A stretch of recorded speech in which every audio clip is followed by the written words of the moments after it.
Now, on 105.9 FM and streaming worldwide on the WMAL app, O'Connor and Company.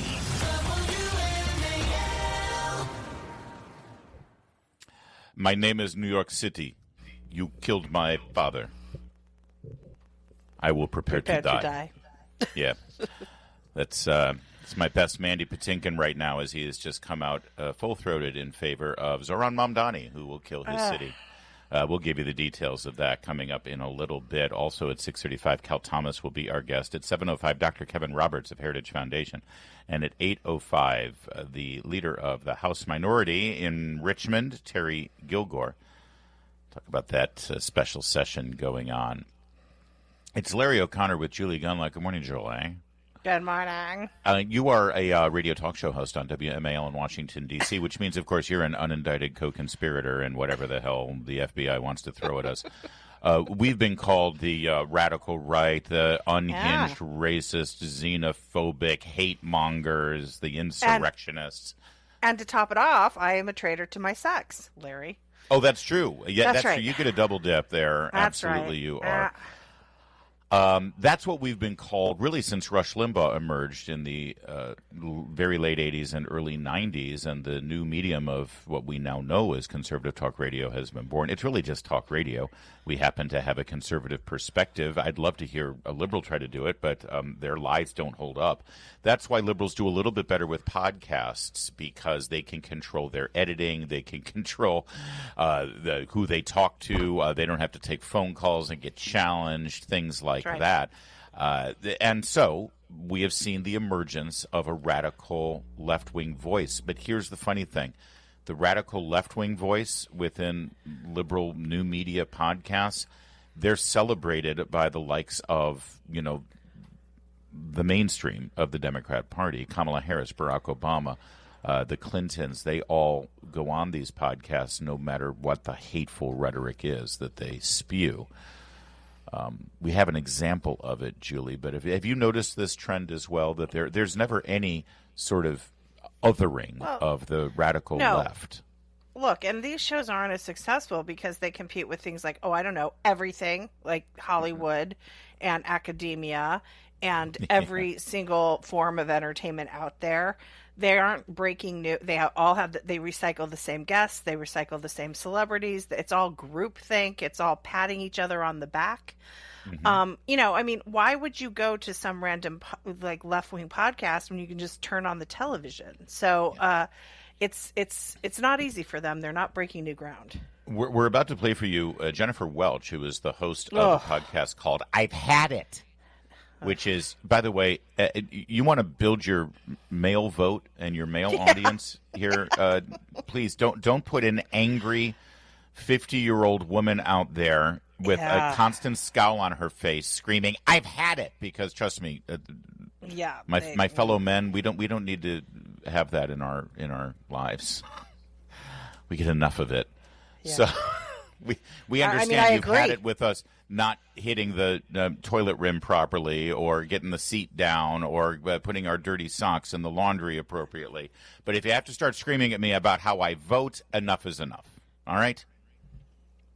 Was that a little bit too... I've had a little enough of you this morning, but go on. Julie's looking at me saying, I've had it with you too. Currently texting Meredith, I'm so sorry.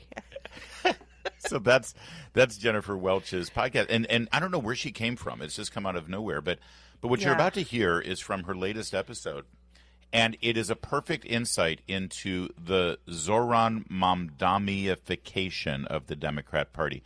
What's about to happen in New York next week is not just the death of the city if Zoran Mamdani is able to institute even half of what he's proposing. This is a turning point now for the Democrats. The Democratic Party that you knew and loved because your great aunt had a crush on JFK, and your great grandmother thought Franklin Roosevelt was the bee's knees. Yeah, that ain't the party anymore, you guys. The power center for the Democrats, as evidenced by this ridiculous government shutdown, the power center exists from people who don't even call themselves Democrats. They call themselves Democrat Socialists. Bernie Sanders, AOC, and Zoran Mamdani.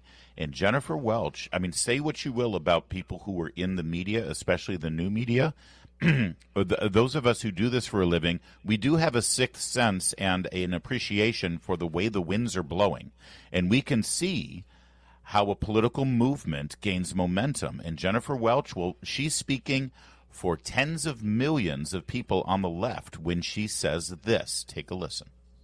Finally, if you think this Zoran thing is happening just in New York and you think people are waking up only in New York City, you're mistaken.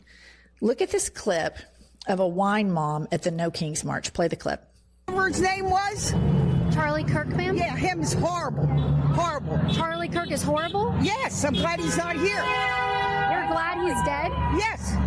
Why would you say something like that, ma'am? Because he was horrible on the campuses, the college campuses. Horrible person. You know what? I do the exact same thing. Well, would you be glad if I would die? Maybe. I'd have to think about it. You should be ashamed of yourself. You should be ashamed of yourself. Your friend just said she'd be happy if I died. I think we need to... So listen up, Democratic establishment. You can either jump on board with this or we're coming after you in the same way that we come after MAGA. Period. Stop taking AIPAC money. Go on an I'm sorry I took AIPAC money atonement tour if you want to stay in power. Stop missing out on these big rallies. Hakeem and Chuck should have been front and center.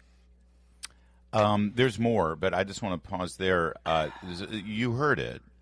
You know, she's laughing at a crazy left-wing mom type out there saying that she's glad Charlie Kirk got assassinated and is more than happy to have anyone else get murdered if they believe or think what Charlie Kirk says. But then she pivots and said, listen to us, Democrat establishment. We're going to come after you the same way we come after MAGA.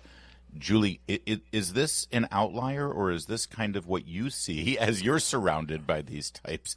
Absolutely. Listen, absolutely. The left-wing authoritarianism is out of control, and the bloodlust that they have is out of control. I live in a community where they regularly doxed J.D. Vance. They put pictures of his house on social media and said, this is where he lives. They wanted people to harm J.D. Vance and his family. They wanted him dead. I live among these people. This is real. This is real. I can't tell you enough. Jennifer Welch is 100%. She's not a crazy leftist. She is the mainstream of the Democrat Party. When 24 Republicans were nearly murdered on an Alexandria baseball field a couple years ago, the community did not sort of rally around the Republicans victims of this. They said, hate has no home here. They made it about Trump. They made that incident about Trump. And there was this weird feeling among a lot of Republicans in this Northern Virginia community where it was like, I think these people actually wish they had succeeded. Yeah. There is a serious violence problem in the Democrat Party, and Jennifer Welch is absolutely speaking the quiet part out loud. Jennifer Welch is an interior designer. She had a reality show on Bravo called Sweet Home Oklahoma, because she's from Oklahoma, where she and her friend Angie would follow the lives, their lives as suburban moms, being left-wing liberals in Oklahoma. It's kind of a Real Housewives thing. She started her podcast just 3 years ago. She's enjoyed having guests like Kamala Harris, Barack Obama, AOC, Elizabeth Warren, Bernie Sanders. She's been elevated by MSNBC on a regular CNN. basis. She's on Abby Phillips' show all the time. Yeah, and she's celebrating violence against conservatives. And now she's turning her sights on what she calls the establishment Democrat Party. We're going to play a little bit more of her and then show you the next step of this suicide pact that Democrats have made with the Democrat Socialists. It's personified perfectly by what's going on in New York with Zoran Mamdani. We'll get to all of that in a moment, but this is very real. And you need to recognize exactly what the reaction on the left has been to the victory of Donald Trump and the Republican Party this last year. It's not healthy. 6:15. WMAL, making sense of the news. Live from the Home Paramount Pest Control Studios. Home Paramount, the leader in pest control since 1939. Your next $1,000 could be one text away. It's $5K a day on WMAL. You've seen all through the government shutdown, Hakeem Jeffries, Chuck Schumer doing media appearances. They look like deers caught in the headlights. They recognize their own lies. They recognize their own hypocrisy. Even CNN and MSNBC anchors have challenged them on it. They don't have any real answers about why they're shutting down the government. And you probably wonder to yourself, why are they doing this? What's going on? Well, Jennifer Welch, speaking on behalf of the radical left here in this podcast, that is, I should stop saying radical because this is mainstream. This is mainstream media for the left right now. Yep. This is what she says out loud. So imagine the kind of message Hakeem Jeffries and Chuck Schumer's have been getting for the last 4 weeks behind closed doors from the power center of the Democrat Party, which is no longer Democrat. It's socialist. It's Bernie Sanders, AOC, Zoran Mamdani, and the very wealthy base that's pushing these radical ideas and policies. Listen to what Jennifer Welch has to say to Hakeem Jeffries. These Democrats that continue to play patty cake with corporations and lobbyists, nobody wants that. Nobody wants you. We want politicians to speak freely and look at what the benefit is. Look at what is happening in New York. And you are sitting on the sidelines, running your social media like complete dorks. It's embarrassing. Get your together, Hakeem and Chuck. Seriously, together, because the Democratic Party is moving on. All right. So Ben Domenech, friend of the program, he says, comments on this and says, Welch is the podcaster who Chris Hayes elevated for claiming J.D. Vance won't stand up for his wife and kids. That's right. She's an awful human. This is a person, by the way, remember how Jen Psaki recently was saying of Usha Vance, blink twice if you need help. Yeah. That was on the I've Had It podcast. This is all this hateful, despicable, vicious, mainstream. Vicious, mean girl stuff. Vicious. He says, also I know you're going to continue with Ben Domenech. Can I also just say, I find it fascinating that her and her little podcast sidekick, weirdo with the glasses, they both live in Oklahoma, right? They always live in these really lovely places, these red areas of the country where conservatives live, right? Where there's low crime and nice people, right? And then just smear their neighbors, So she lives in a red area, but all she does is complain about wish death on them. Wish death. I just find it fascinating. By the way, also it's a physical thing, but I don't know if she's had her eyebrows done. If there's I know we could do a whole segment literally on her plastic surgery. She has had her face done in a certain way where her eyebrows are in a permanent angry scowl, like they're how they're pointed. Like if you're drawing a cartoon character of an angry person and you do the angry eyebrows, that's her eyebrows. It's a bit of a Klingon look. It is a bit of a, maybe it's swelling. I don't know, but you were saying with Ben Domenech refers to her as a vindictive, Karen, neighbor-hating, violence-excusing energy, which is at the center of today's Democratic Party. Eric Erickson actually has a really good observation here, which he sometimes does. Love you, Eric. Republicans need to double down that Democrats are afraid of the growing violence from their base and force Democrats to stand up against that base. Remember, we now know Donald Trump's closing ad that said Kamala Harris is for they, them, Donald Trump is for you was actually very effective. Democrats are keeping the government shut for they, them, and they're too scared to open it up for you. That's exactly what's going on here. Personified, exemplified by this podcast. Yes, and Jennifer Welch is she is. I'm telling you, she's very effective. The Democrats are terrified of the violent wing of their party, which is increasingly the majority of their party. But then they're terrified of messengers like Jennifer Welch, who are mainstreaming this, who are urging in her nice blonde hair, nice living room. Oh, she's with an her interior podcast, designer. She was on Bravo. Designer. Yeah. Yes. telling Democrats this needs to become the norm. They are terrified of her because this is attractive to a lot of people in their base. This is exactly where the Democrat, everyone said, what's going to happen to the Republicans if Trump, is going to change the Republican Party in his, style and in his fashion and his model. Okay, fair observation. You're seeing the results of it. It's J.D. Vance and Marco Rubio and Mike Lee and that sort of thing. What about the left? What about what happens when the Democrat Party is changed in the model of Bernie, AOC, and Zoran Mamdani? Here's Cut 11. It'll tell you exactly what the answer is. Cut 11. No, they wouldn't show up because they're that are beholden to the same corporations that helped Donald Trump get elected. And this is just an embarrassment. Kudos to Bernie, to AOC, to Zoran. And that woman out in somewhere middle America saying, Charlie Kirk, he was a racist, he was a piece of shit. There are so many more of us than there are of them. That's what we're afraid of.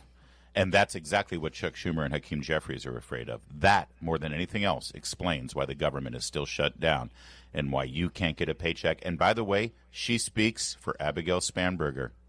I assure you. It's 6:23. Coming up, it's Cal time. Keep it here, 6:30. WMAL-FM, Woodbridge, Washington, a Cumulus media station. Making sense of the news. News Talk 105.9. News now.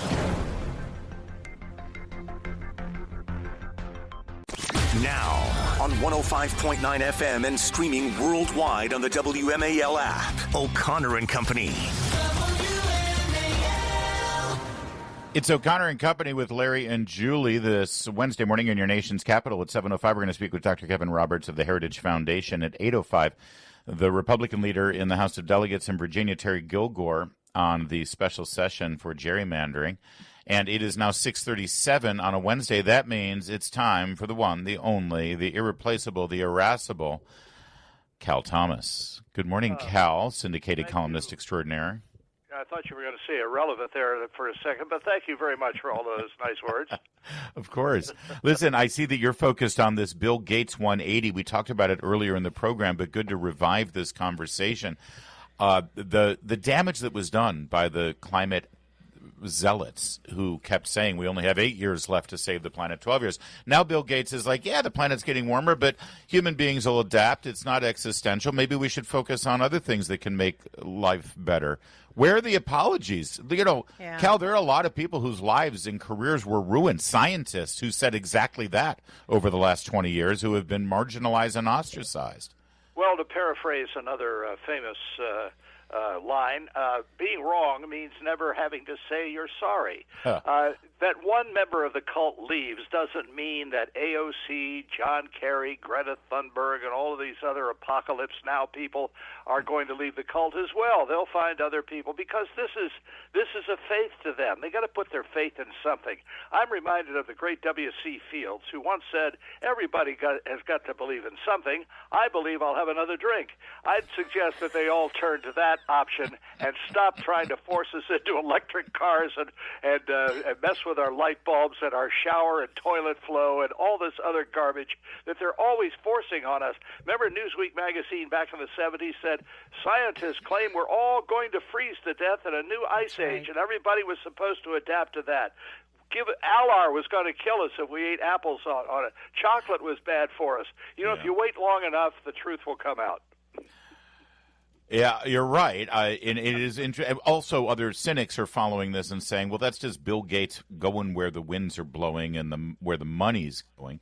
And the fact is, there are a lot more.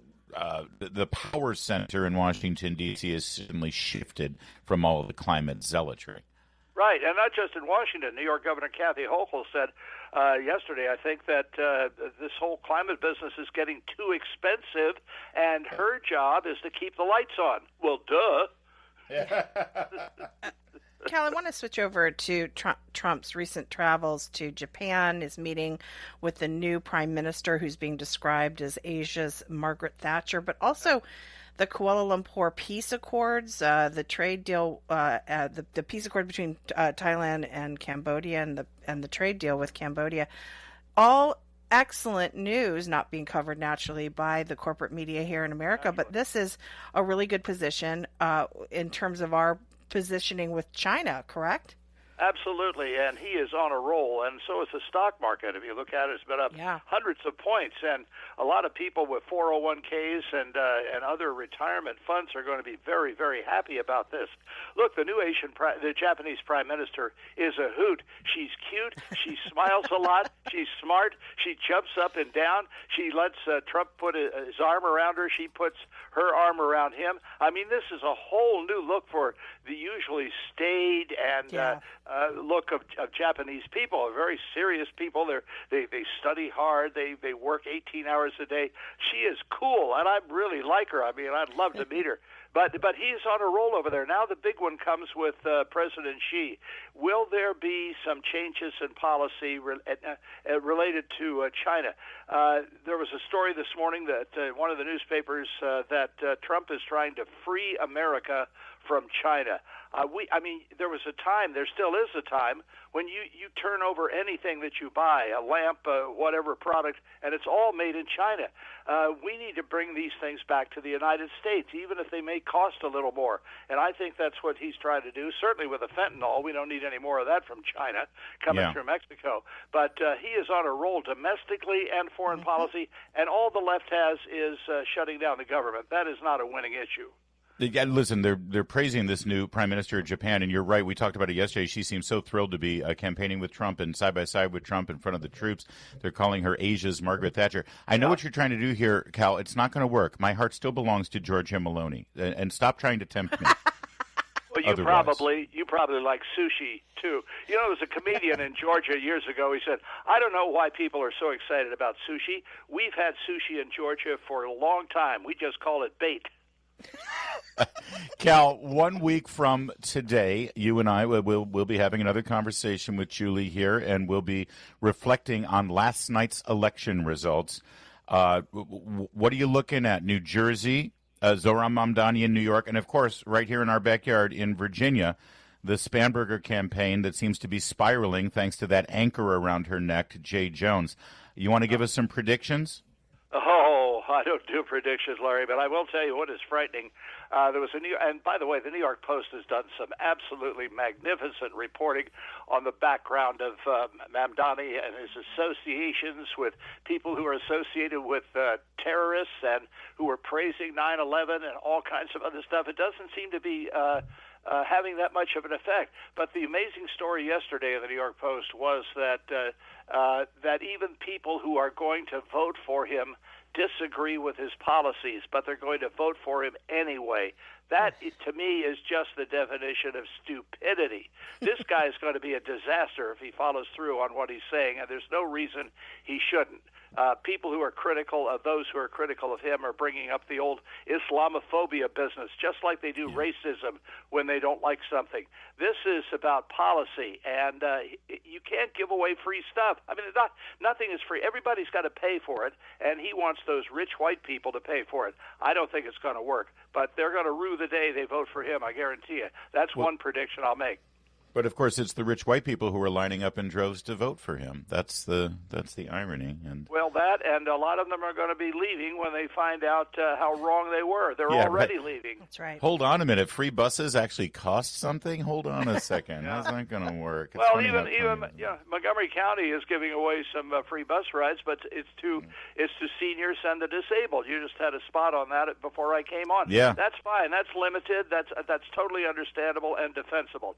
But to say you're going to give free bus rides to everybody and all this other, and they're going to drive down the rent costs. Now, how are they going to do that?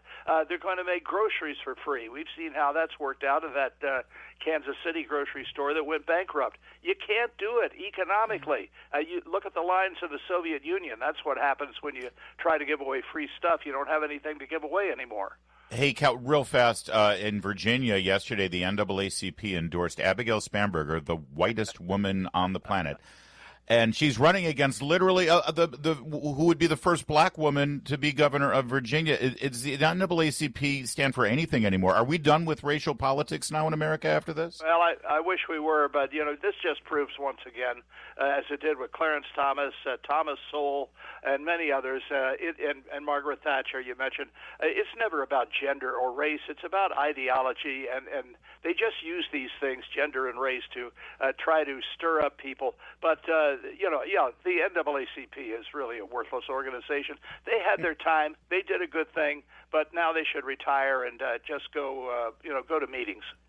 A mind is a terrible thing to waste is nothing Right. we would ever say about Cal Thomas. Cal, thank you, sir. Always good to talk to you. Mark Levin, weekdays 6 till 9 on 105.9 WMAL, making sense of the news. Hello! My name is Inigo Montoya. You killed my father.